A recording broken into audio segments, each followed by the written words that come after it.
This is Lina. Lina is 19 years old. She is from a small town in Sweden, near the forest and the cold lakes. She has long blonde hair, blue eyes, and a quiet smile. She likes to walk slowly, listen to music, and watch the sky change color at sunset. Lina is not a student. She is not a teacher. She is not famous. But her story is special because sometimes small lives teach us the biggest lessons. This is the story of how Lina left her home in Sweden and found a new life by the sea in Germany. A quiet life in Sweden. Lina grew up in a wooden house with her parents and her older brother, Emil. The house was warm in winter because of the fireplace.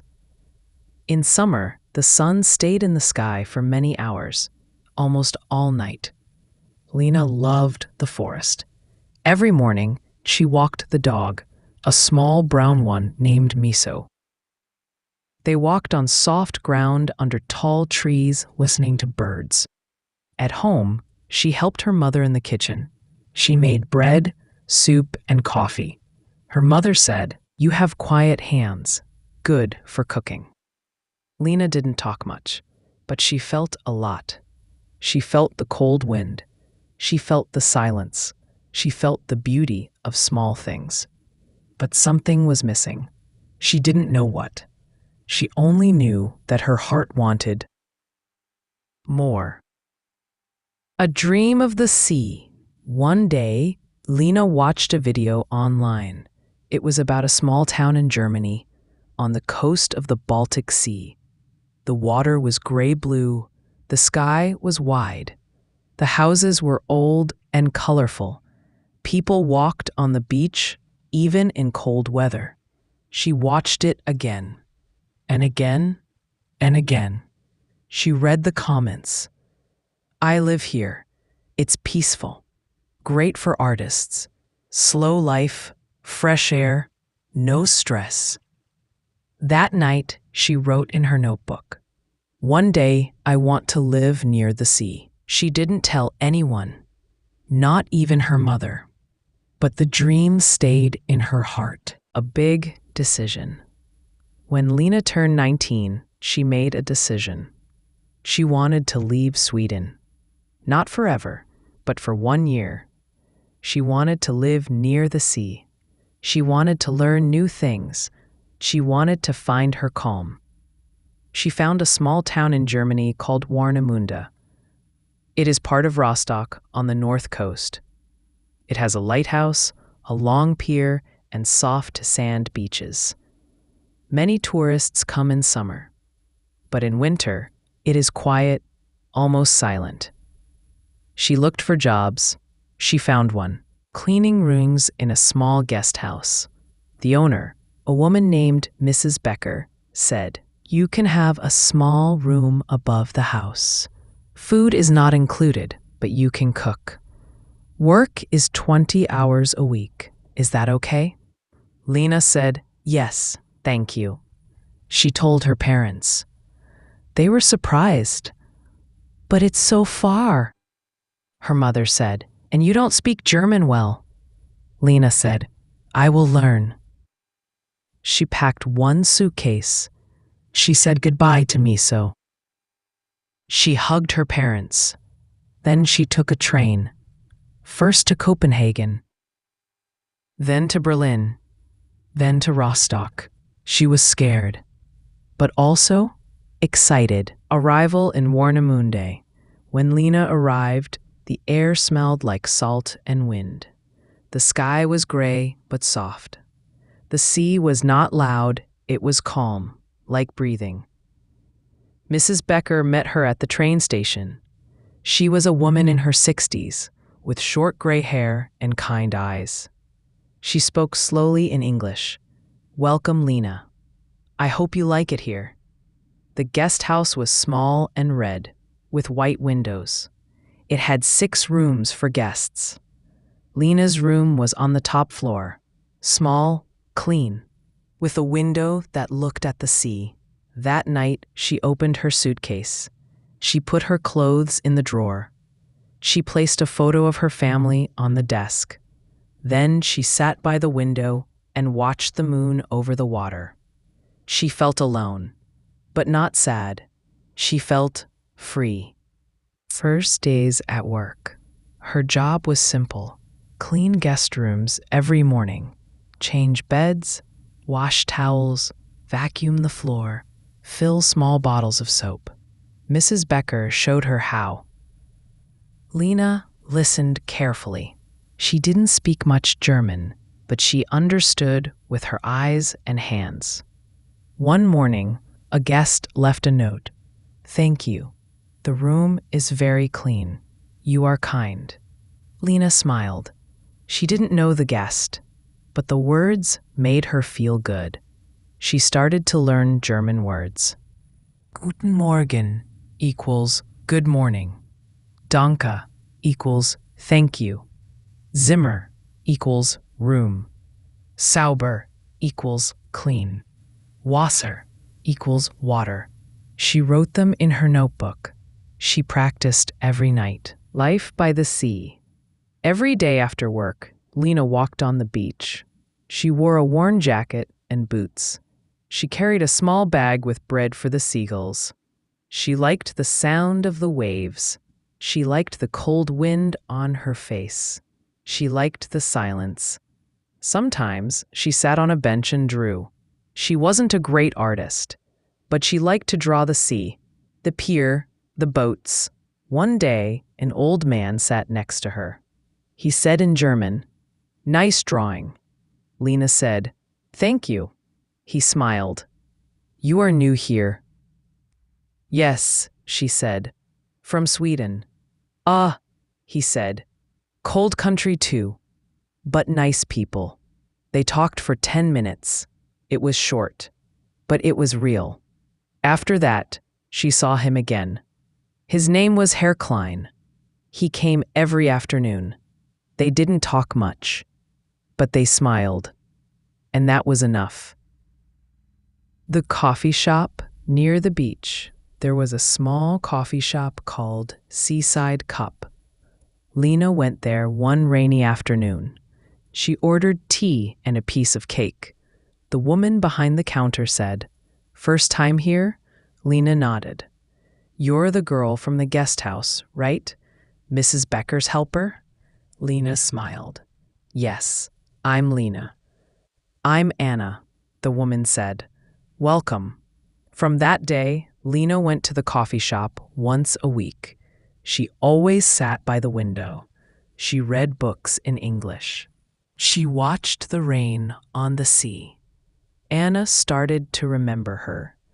"Tea with honey, right?" Lina nodded. "You like quiet, don't you?" Anna said. Lina smiled.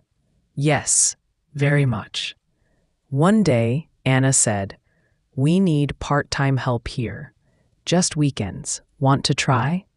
Lina was surprised. She didn't know if she could do it, but she said, "Yes, I want to try." Learning to speak. Working at the coffee shop was harder than cleaning.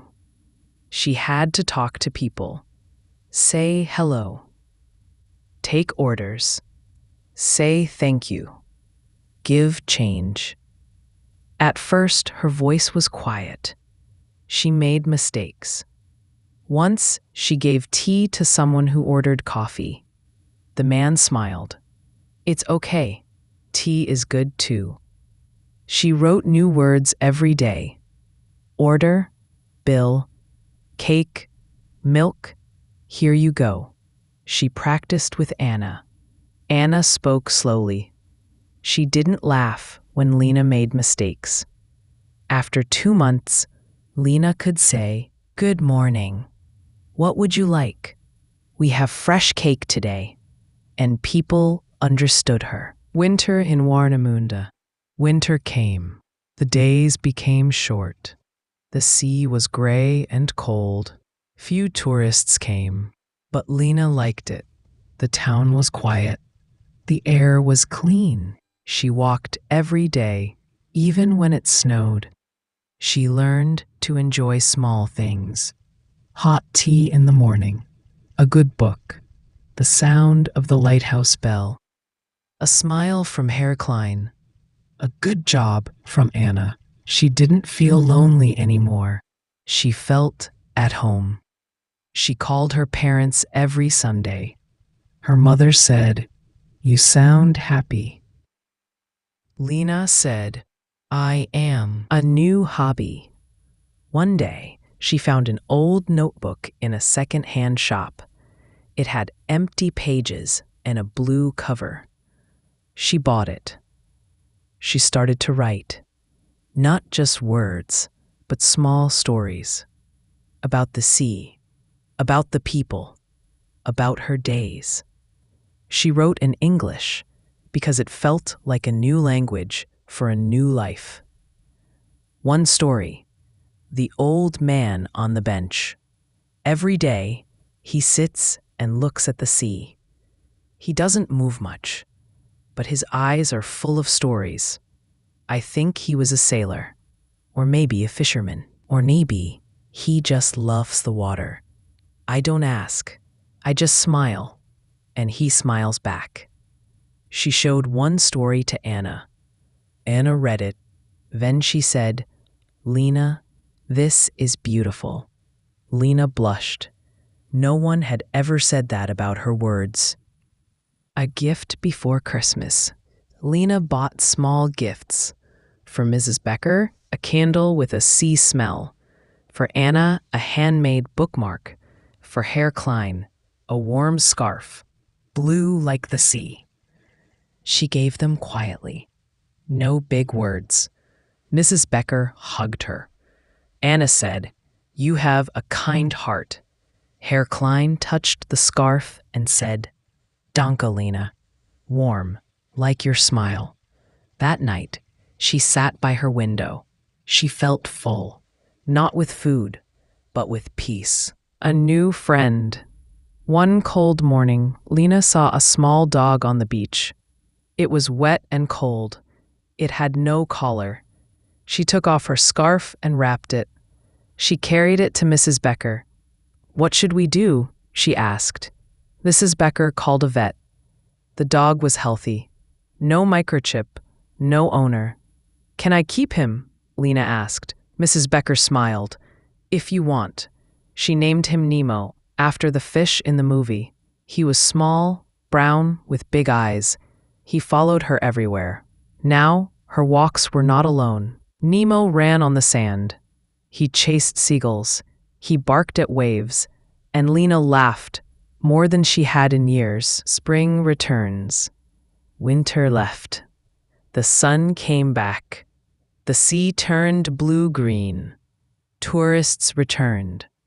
The guest house got busy. The coffee shop was full. Lina worked more, but she didn't mind. She could now speak simple German with guests. She said, "Welcome. Your room is ready. Breakfast is from 7 to 10. The beach is just 2 minutes away." People smiled. They understood. She felt proud. One girl said, "Your English is good. Are you from England?" Lina said, "No, from Sweden." "Wow. You're far from home." Lina smiled. "But I like it here." Sharing her life. Lina started a small Instagram page, not for fame, but to remember. She posted photos of the sea at sunrise, Nemo on the sand, her drawings, a cup of tea by the window, the lighthouse in the fog. She wrote short captions in English. Simple life, happy heart. The sea never talks, but it says so much. Today, I made someone smile. That's enough. People followed, not thousands, but real people. Some said, "Your life looks peaceful. I want to visit Warnemünde. Thank you for sharing." She didn't expect it, but it made her happy. A small celebration. On her birthday, Anna made a small cake. Mrs. Becker gave her a day off. Herr Klein gave her a book, The Sea Around Us. Nemo barked and jumped. They all sat on the beach. They ate cake. They watched the sun go down.